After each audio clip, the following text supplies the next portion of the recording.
नमस्कार, lead India के इस वीडियो में आपका बहुत बहुत स्वागत है। दोस्तों, मैं हूं एडवोकेट सुभाष सिंह और इस वीडियो में मैं डिवोर्स के प्रोसेस को स्टेप बाय स्टेप एक्सप्लेन करूंगा और सब कुछ डिवोर्स के बारे में अगर आप सोच रहे हो तो सब कुछ आपको इस वीडियो में पता चल जाएगा। चाहे म्यूचुअल हो, कंटेस्टेड हो, चाइल्ड कस्टडी हो, सब कुछ पता चलेगा।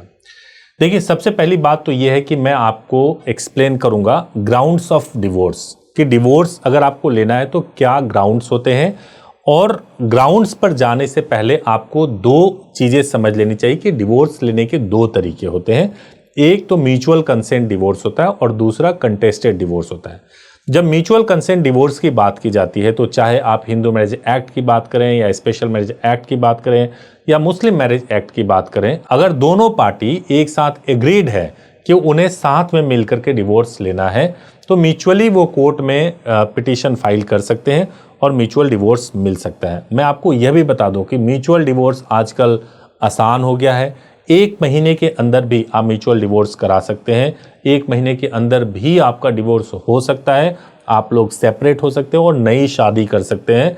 तो ये स्टेप है, बट ये ध्यान में रखिए कि ये ऐसे मैरिजेज में होता है जहाँ पे दोनों पार्टीज एग्रीड है कि हाँ जी, अब हमें सेपरेट होना है। जितने भी डिस्प्यूट्स हैं उसको रिजॉल्व किए जा चुके हैं। अब एक दूसरा सिनेरियो आता है कि एक पर्सन तो एग्री करता है कि मुझे डिवोर्स चाहिए और दूसरा पर्सन, चाहे हस्बैंड हो या वाइफ, नहीं एग्री कर रही है, मुझे तो नहीं देना जी डिवोर्स, और ये बिल्कुल एक तरीके से जो है उनके बीच में लड़ाई चल रही है। तो आपको जाना होगा कंटेस्टेड डिवोर्स में, यानी कि आपको साबित करना होगा कि आपको डिवोर्स क्यों चाहिए और इसके कुछ ग्राउंड्स बताए गए हैं। जैसे मान लीजिए कि आपका जो पार्टनर है वो एडल्ट्री में हो, अगर वो एडल्ट्री में है तो ये डिवोर्स का एक ग्राउंड है। क्रूएलिटी में हो, आपके साथ वो भले ही मार पिटाई नहीं कर रहा है लेकिन मानसिक हिंसा कर रहा है, आपको ऐसे ऐसे ताने दे रहा है जिसको आप सुन नहीं सकते, तो आपके साथ अगर क्रूएलिटी हो रही है, आप साबित कर पाओगे कोर्ट में कि क्रूएलिटी हो रही है, तो एक तरफा भी आपको डिवोर्स मिल सकता है। इसके अलावा डिजर्सन के बेसिस पे, मेंटल इलनेस के बेसिस पे, इन सारी चीज़ों पे, कन्वर्जन के बेसिस पे, जैसे धर्म परिवर्तन कर लिया हो उसके बेसिस पर भी डिवोर्स लिया जा सकता है। तो इसमें क्या होगा, जब आप कोर्ट में जाओगे तो कोर्ट में आप सबसे पहले पिटीशन फाइल करोगे, उसके बाद से दूसरी पार्टी को नोटिस दिया जाएगा। दूसरी पार्टी को नोटिस देने के बाद से फिर जब दोनों लोग अपने अपने रिप्लाई को फाइल कर देंगे, एविडेंस होगा, फिर जाकर के आर्गूमेंट होगा और डिवोर्स हो जाएगा। इसमें टाइम ज़्यादा लगता है। कंटेस्टेड डिवोर्स में हो सकता है 2 साल, 3 साल, 4 साल, 5 साल तक लग सकता है। 3 साल तो टेंटेटिव मान के चलो। तो आपको 2 प्रोसेस बता दिया है, म्यूचुअल डिवोर्स और कंटेस्टेड डिवोर्स। अब सवाल यह है कि आप डिवोर्स अगर लेना है तो डिवोर्स को फाइल कैसे करोगे। तो सबसे पहला चीज आता है ज्यूरिसडिक्शन, यानी कहां फाइल कर सकते हैं। तो अगर मैं ज्यूरिसडिक्शन की बात करूं तो जहां मैरिज परफॉर्म की गई थी आप या तो वहां फाइल कर सकते हैं, या जहां स्पाउसेस रिजाइड करते हैं, यानी कि जहां वाइफ रहती हैं या जहां हस्बैंड रहते हैं, वहां से भी आप डिवोर्स पिटीशन को फाइल कर सकते हैं। नेक्स्ट आता है कि डॉक्यूमेंट्स क्या लगेंगे डिवोर्स फाइल करने के टाइम पर। तो डॉक्यूमेंट में आपके मैरिज सर्टिफिकेट लेंगे, एड्रेस प्रूफ लगेगा, मैरिज के फोटोग्राफ्स लेंगे, आपके पर्सनल फोटोग्राफ्स लेंगे, और आपके पास जो भी एविडेंस है, अगर आप कंटेस्टेड डिवोर्स में जा रहे हैं तो वो एविडेंस लगेंगे ताकि ग्राउंड्स फॉर डिवोर्स को प्रूव किया जा सके। तो अगर मैं बात करूं कि डिवोर्स, ये सब कुछ पता चल गया, प्रोसीजर कैसे होगा। देखिए, अगर मैं म्यूचुअल डिवोर्स की बात करूं तो म्यूचुअल डिवोर्स का प्रोसीजर ऐसे होगा कि सबसे पहले आप दोनों के लिए एक एग्रीमेंट बनेगा। उस एग्रीमेंट में अगर आप सबका सेटल्ड है कि भाई बच्चा इनके पास में रहेगा, प्रॉपर्टी में कोई एक दूसरे को लेना देना नहीं है, पैसे लेने देने नहीं है, या अगर लेना देना है तो ले लिया है, दे दिया है, या फिर ड्यूरिंग द डिवोर्स प्रोसेस में देंगे, जो भी आपका इंटेंट होगा वो सब कुछ एग्रीमेंट का पार्ट बनेगा और एग्रीमेंट पे आप दोनों साइन करोगे। पहले मोशन के लिए पिटीशन तैयार होगा और उस पिटीशन को फाइल किया जाएगा।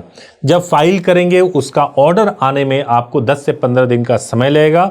उसके बाद से एक वेव ऑफ का भी एप्लीकेशन लगाएंगे और वेव ऑफ मिलते ही सेकंड मोशन के लिए हम फाइल करेंगे। सेकंड मोशन का ऑर्डर आने में भी 10 से 15 दिन का टाइम लगेगा और 1 से 1.5 महीने 2 महीने के अंदर आपका डिवोर्स हो जाएगा।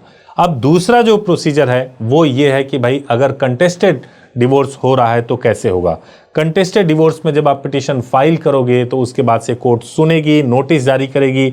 अगर कोर्ट को ये फील होता है कि इनके बीच में कोई सेटलमेंट हो सकता है तो काउंसलिंग के लिए आपके मैटर को भेज दिया जाएगा। वहाँ पे मेडिएटर होंगे, वो एक दूसरे को समझाएंगे, बताएंगे कि भाई आप मैटर को सेटल कर लो। अगर काउंसलिंग या मेडिएशन फेल हो जाता है तो उसके बाद से फिर वापस आपका मैटर कोर्ट में आएगा और वहाँ पे एविडेंस के तहत आपको साबित करना पड़ेगा कि सच में आपके साथ क्या क्रुएलिटी हुई है, या आप कौन से ग्राउंड फॉर डिवोर्स को आप क्वालिफाई करते हो, और जब आप उसको प्रूफ कर दोगे उसके बाद से आपको डिवोर्स मिलेगा।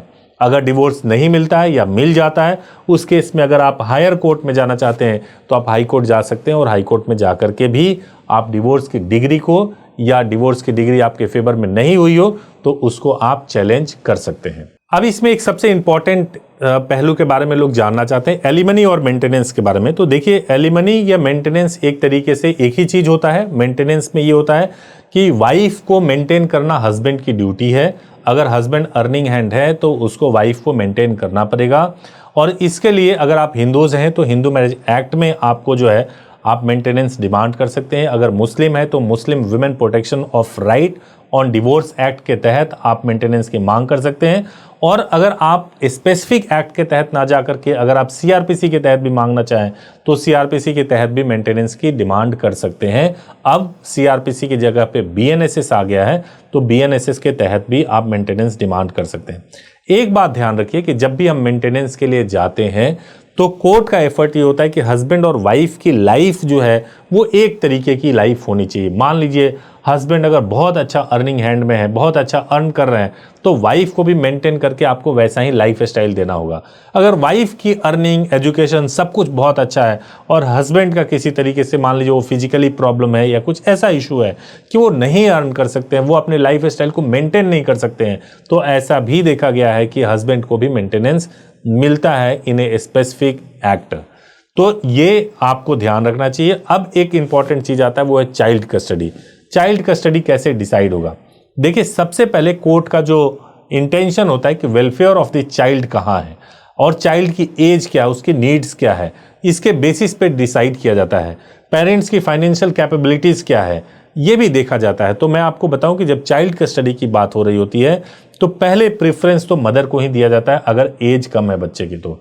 लेकिन अगर बच्चे की एज सफिशिएंट है, अगर वो 15 साल 16 साल का हो चुका है, तो उसमें बच्चे से भी ओपिनियन लिया जाता है कि वो किसके साथ रहने में कंफर्टेबल है, उसके जीवन की बेहतरी किसके साथ में है, उसके बेसिस पे डिसाइड किया जाता है। तो ये था डिवोर्स का प्रोसेस स्टेप बाय स्टेप। अगर आपको लगता है कि आपको डिवोर्स के बारे में आप सोच रहे हैं या डिसाइड नहीं कर पा रहे हैं कि आपको क्या करना चाहिए, तो आप हमारे हेल्पलाइन नंबर 8800-444-555 पर कॉल कर सकते हैं। चाहे म्यूचुअल डिवोर्स हो या कंटेस्टेड डिवोर्स हो, आप कंप्लीट बात कर सकते हैं, लीगल एडवाइस ले सकते हैं और आप अपने प्रोसेस को स्टार्ट कर सकते हैं। और क्विकली, अगर आप एक ऐसे रिलेशनशिप में फंसे हुए हैं जहां आपकी लाइफ बर्बाद हो रही है और साथ में रहने की कोई गुंजाइश नहीं है, तो आप क्विकली म्यूचुअल डिवोर्स लेकर अलग भी हो सकते हैं। Thank you so much for watching this video. Thank you so much.